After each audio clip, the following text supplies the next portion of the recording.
Matapos ang 7 taon, absuelto na si dating Senador Leila De Lima sa uling drug case laban sa kanya.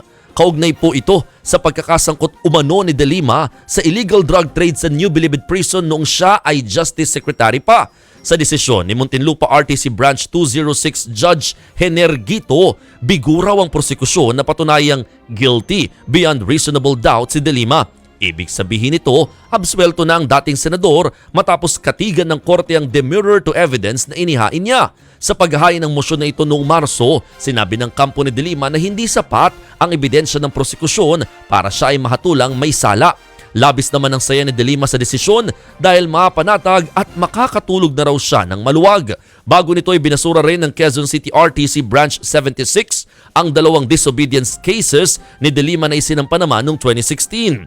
Nag-ugat ito sa alegasyong pinilit ni De Lima ang dati niyang bodyguard driver na si Ronnie Dayan na huwag pansinin ang sabpina ng kamera noong 2016. Higit 6 na taong nakulong si De Lima bago pinayaga makapagpiyansa at makalaya noong 2023.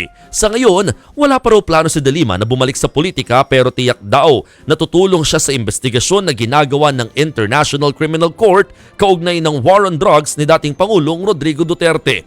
Mensahe naman ni De Lima kay Duterte, ito naman daw ang mananagot sa mga kasalanan niya sa taong bayan. Pag-aaralan naman ng Department of Justice kung maghahain sila ng motion for reconsideration. Pero sa kabilang banda, masaya naman daw sila sa naging desisyon ng korte.